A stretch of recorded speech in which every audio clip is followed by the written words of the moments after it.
유도선 목사입니다.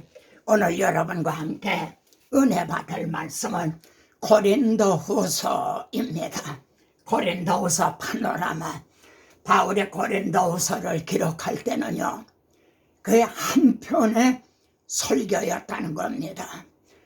그걸 한눈에 바라보기, 그걸 너무 많이 끊어놓으니까 군맹무상, 많은 맹인들이 코끼리를 만져보듯 그렇게 된다는 거죠.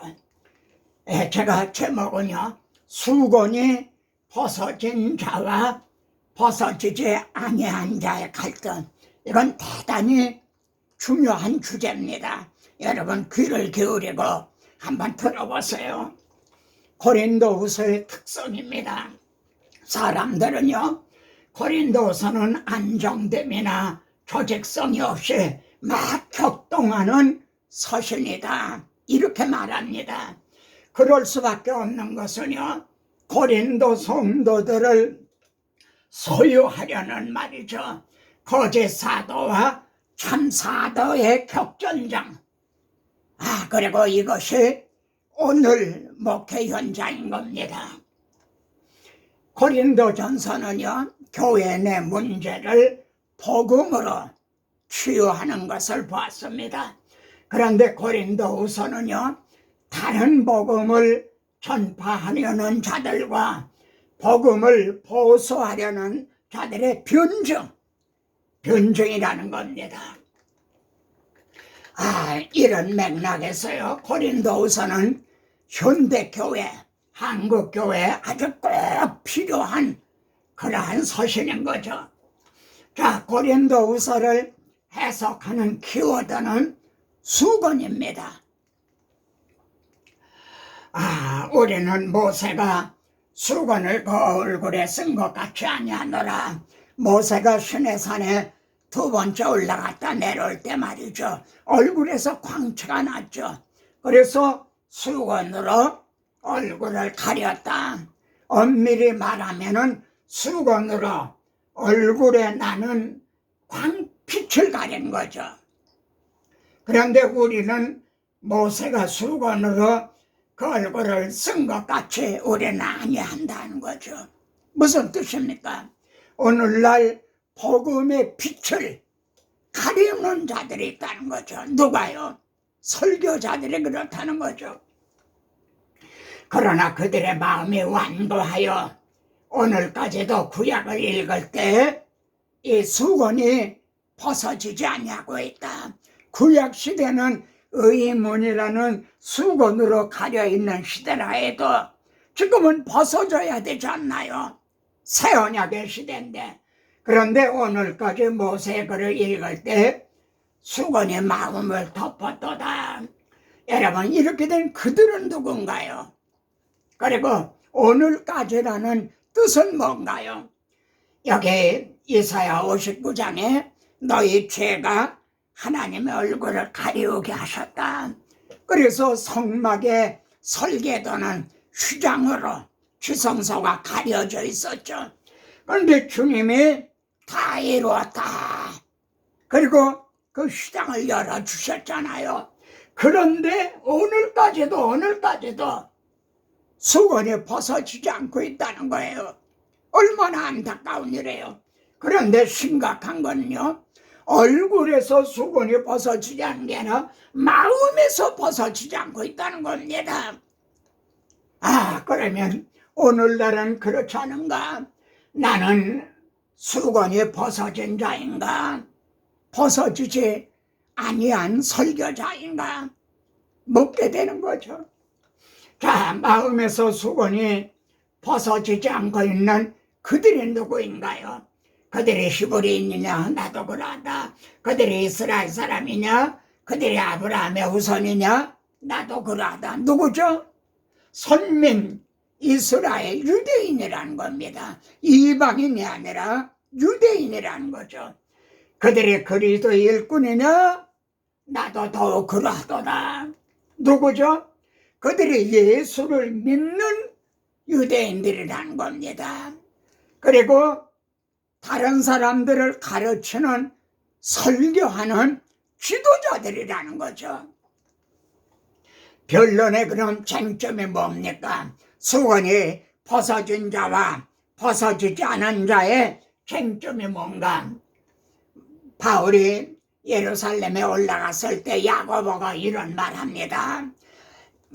바울 사도요, 당신이 모세를 배반하고 할례를 행하지 말라 하는 말을 지금 여기 있는 유대인 성도들이 들었다 이거야. 그런데 당신이 왔다 하는 말을 들으면 이게 무사찮을 거다. 그러니까 결례를 행하라. 바울의 눈물을 머금고 결례를 행했죠. 이 할례 문제입니다. 너희가 모세 법대로 할례를 받지 않으면 구원을 받지 못하리라.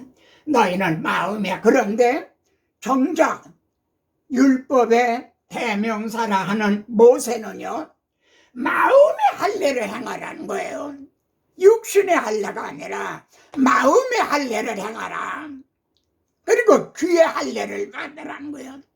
그래야 바로 알아듣는 거죠.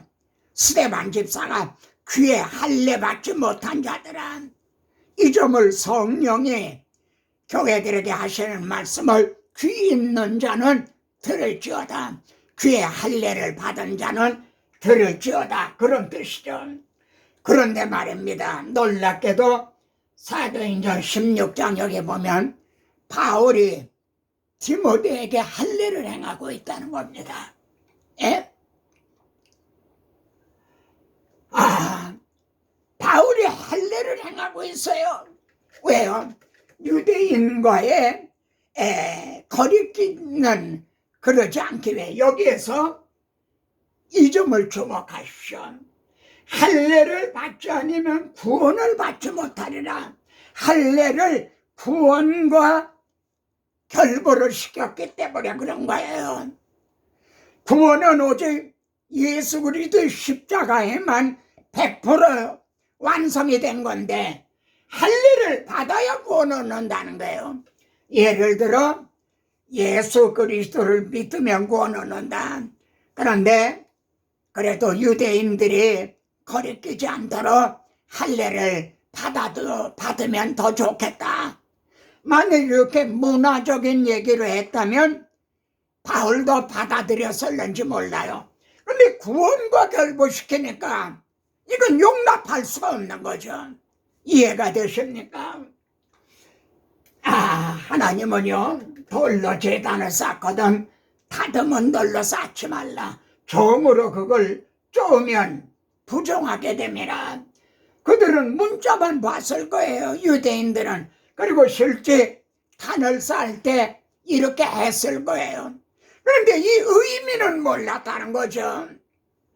이 제단의 본제물이 누구를 상징한 겁니까? 예수 그리스도거든요. 우리의 구원은 예수 그리스도가 단독적으로 단번에 완성을 한 건데 종으로 그걸 쪼면 거기다 할례를 받아야 구원 얻는다. 뭐 이렇게 하면은 그건 부정하게 합니다. 다른 복음이라는 거죠. 그러니까 바울이 용납할 수가 없었던 거죠. 여호수아는요, 모세가 명령하고 또 율법책에 성경에 기록된 대로 가나안 땅에 들어가서요, 다듬지 아니한 새돌로 제단을 쌓았죠. 우리도 이렇게 복음을 보수하자는 겁니다. 변론의 쟁점이 뭔가? 어떤 사람들은요, 예루살렘에서 내려온 사람들은 추천서를 제시했어요. 고린도 성도들에게 봐라, 나는 추천서가 있다. 근데 바울에게 추천서가 있더냐? 없지 않느냐? 그러니까 바울은 자칭 사도다.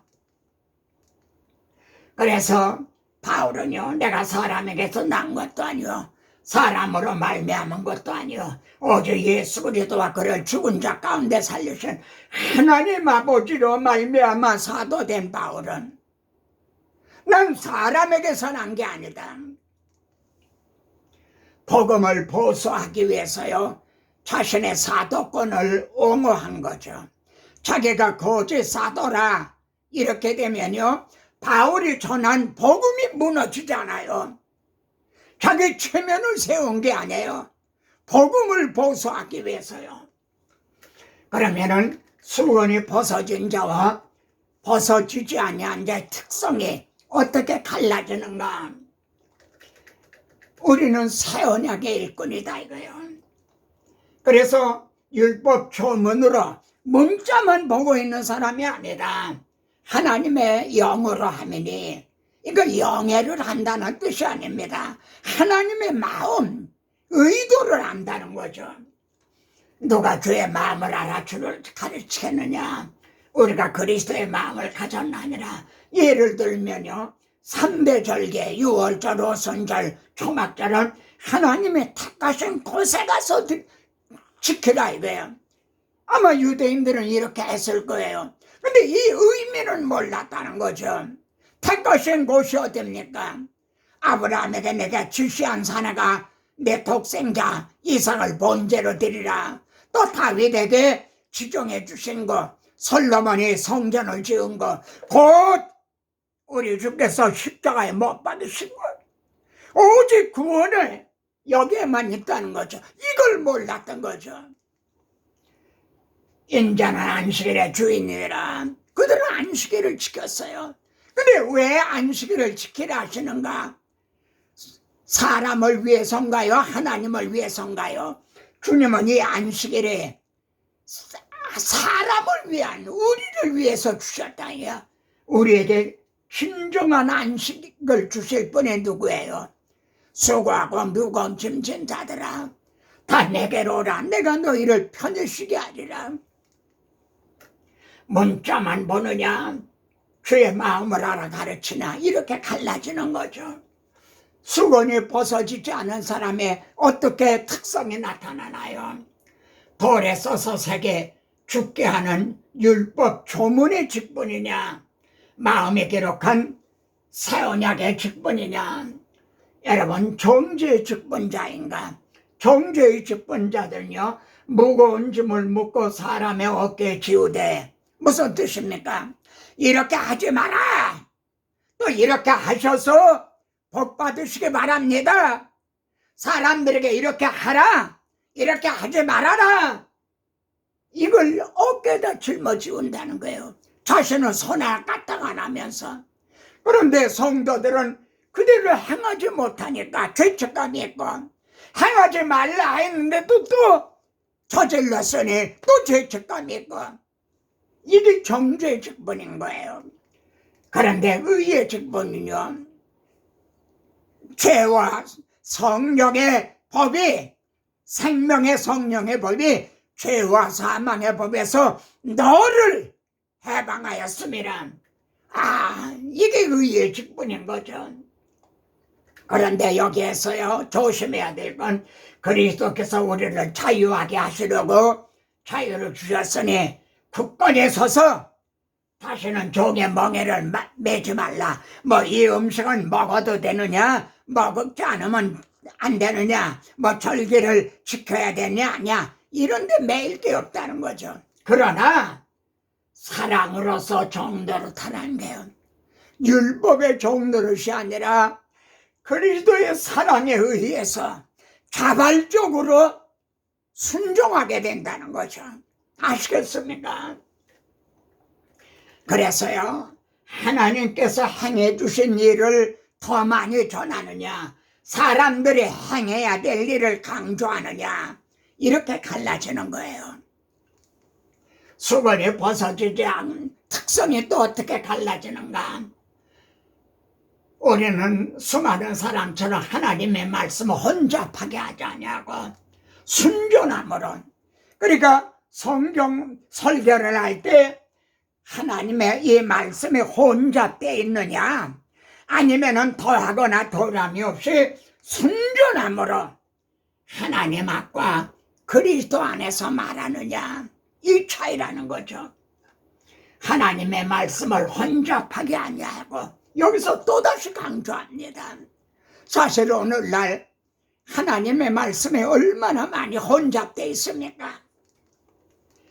근데 시편에서는요, 같이 한번 읽어보세요. 여호와의 말씀은 순결하여 흙동안에 7번 단련한 은 같으다. 찌꺼기가 없다는 거죠. 이게 성경이에요. 그리고 이 성경이 내게 대하여 증언한 것이랑 예수 그리스도를 증언하는 거예요. 거기에 영생이 있기 때문에요.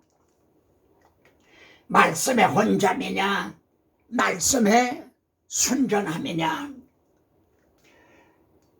또 만일 마음에서 수건이 벗어지지 아니하면 어떻게 되나요? 그런 설교는 어떻게 되나요? 복음이 가리웠으면 복음이 가리워진다는 거죠. 이 성경은 그리스도를, 복음을 증언하기 위해서 기록이 된 건데 복음이 없다는 거죠. 복음이 가리웠으면, 하나님은 어두운데 빛이 비치라 하신 하나님께서 우리 마음에 복음의 빛을 비춰주셨다. 근데 수건이 벗어지지 않은 설교는요, 성도들의 마음에 복음의 빛이 비춰지지 않는다는 거죠. 그리스도의 영광의 복음의 광채가 비추지 못하게 하면이 무엇으로요? 설교로요. 천국문을 닫았다. 뭘로 닫았어요? 설교를 통해 닫는 거예요. 그래서 사활적으로 죽고 사는 문제가 여기 있어요. 목사님 설교에는 복음이 없습니다. 로이드 존스 목사님 설교를 듣고 어떤 성도가 그렇게 지적했다는 거예요. 큰 충격을 받은 거죠. 왜 수건이 벗어지지 않는 거죠?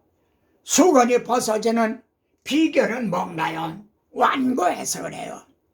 마음이 완고해서. 이 완고하다는 헬라어는요, 프로 돌같이 굳어졌다는 거예요.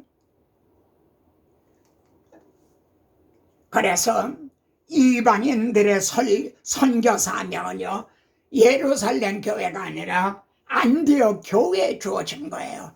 예루살렘 교회가 이렇게 돌같이 굳어져 버린 거예요. 오늘날 우리는 어떠냐? 묻게 되는 거죠. 그 수건은 그리스도 안에서 없어질 것이라. 예수 그리스도로, 복음으로 돌아가야만 돼요. 언제든지 주께로 돌아가면 수건이 벗어지리라. 여기서요, 모든 인원을 무너뜨릴 무기가 무엇인가? 오늘날에 정말 모든 이론이 많죠. 다른 종교에도 구원이 있다. 예? 여기 보면 무너뜨리며 다 무너뜨리고, 하나님 아는 것을 대적하여 높아진 것을 다 무너뜨리고. 뭘로 이렇게 무너뜨립니까? 말씀해 보세요. 뭘로 이렇게 무너뜨리나요? 그렇게 해서 그리스도에게 복종하게, 그리스도에게로 돌아오게 하는, 복음으로 돌아오게 하는, 뭘로 이렇게 하나요? 그리스도의 비밀을 알아야 돼요. 바울은 내가 그리스도의 비밀을 깨달은 것을 너희가 알 수 있으리라. 바울만 깨달아야 되나요?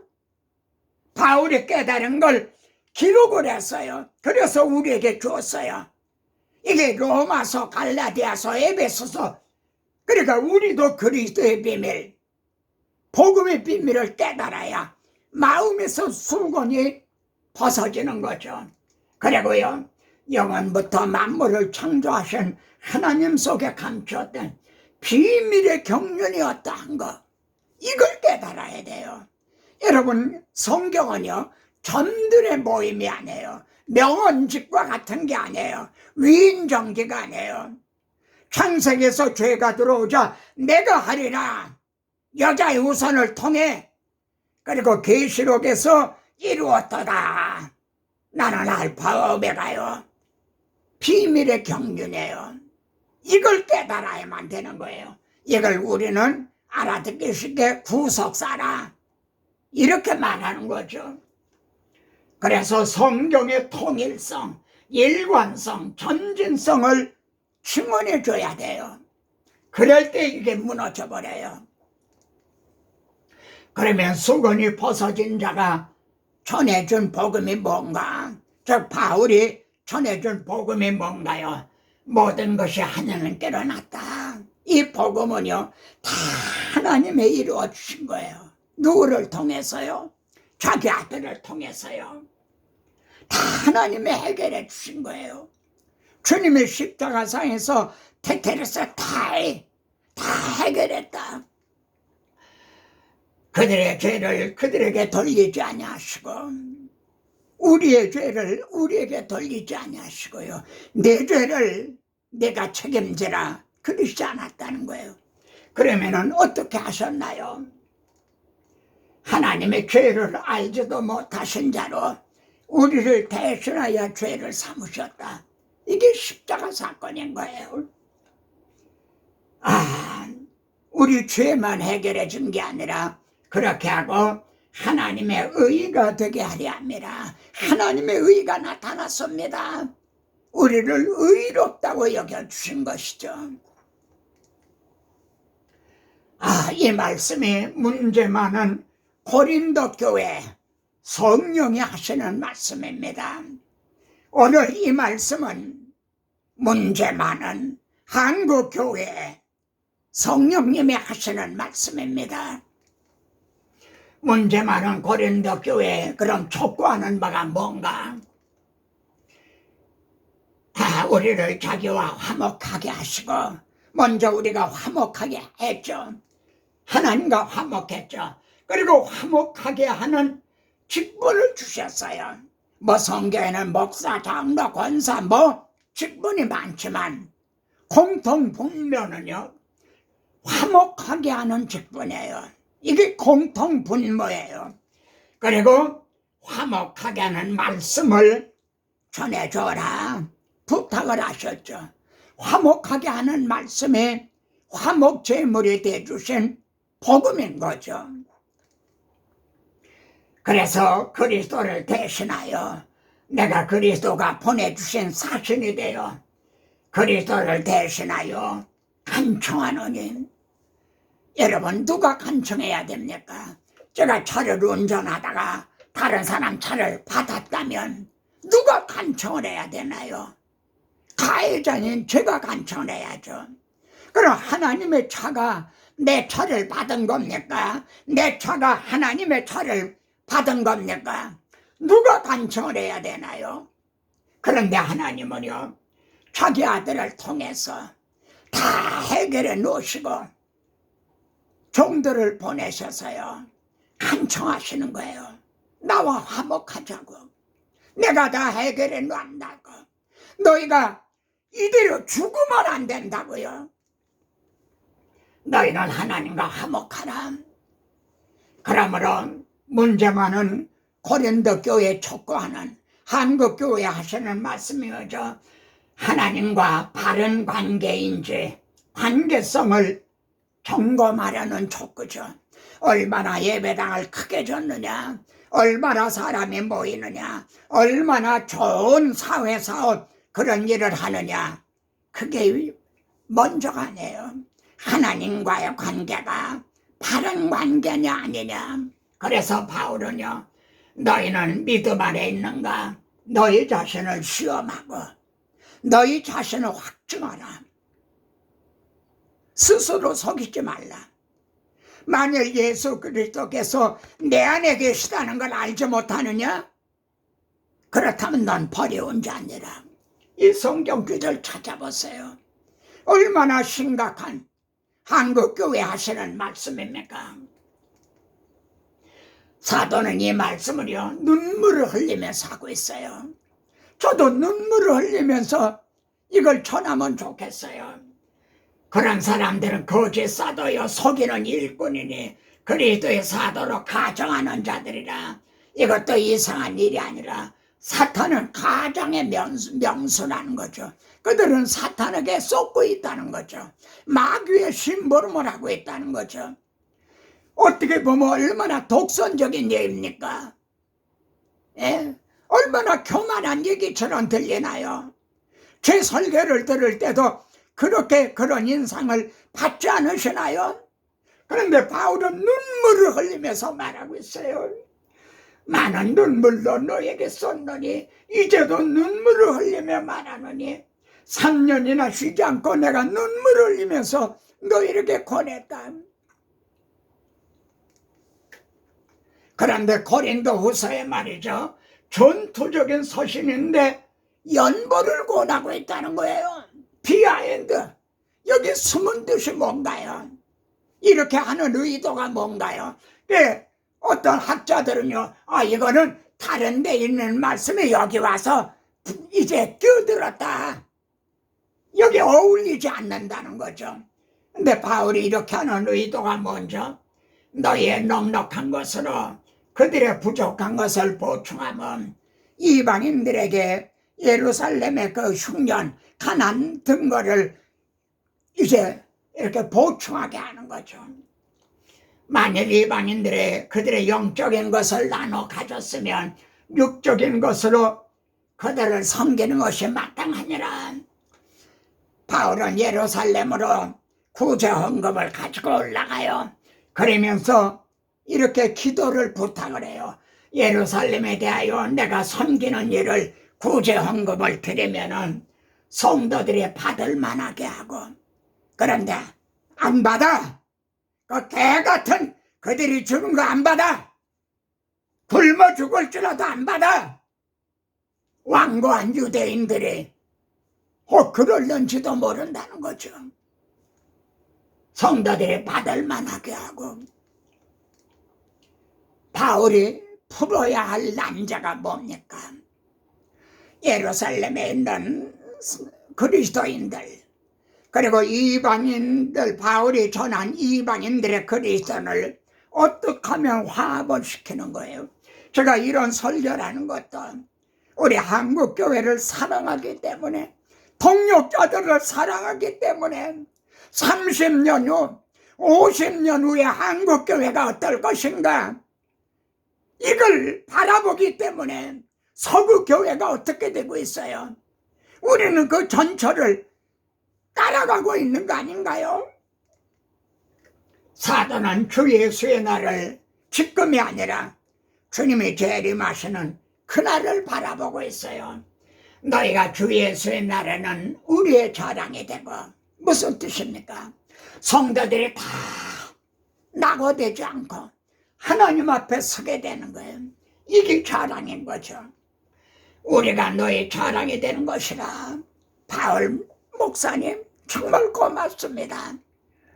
우리를 이렇게 잘 가르쳐줘. 우리는 듣기 싫어했는데도 복음을 전해주셔서 이렇게 한 사람 낙오함이 없이 다 이렇게 주님 앞에 섰습니다. 우리가 너의 자랑이 되는 그것이라. 여러분, 직금이 아닙니다. 사람의 공정이 어떤 것을 시험할 날이 온다 그러죠. 불로 시험을 해요. 다 불타버리면 짚이나 나무나 풀이나 지면 쉽죠. 부피도 크고요. 근데 다 불타버리면 어떻게 되나요? 금이나 은이나 보석으로 지으면 부피도 좋고 얼마나 어려워요. 우리의 소망이나 자랑의 면류관이 무엇이냐? 그가 강림하실 때 주 앞에 너희가 아니냐? 그런데 그날에 슬피 울며 이를 갈 자들도 있다는 거죠. 마지막 말씀입니다. 고린도후서 1장을 꼭 읽어보시기 바랍니다. 복음과 함께 고난을 당하는 동역자들에게 위로의 말씀을 드리고 싶습니다. 1장에는 위로라는 말이 10번이나 등장을 합니다.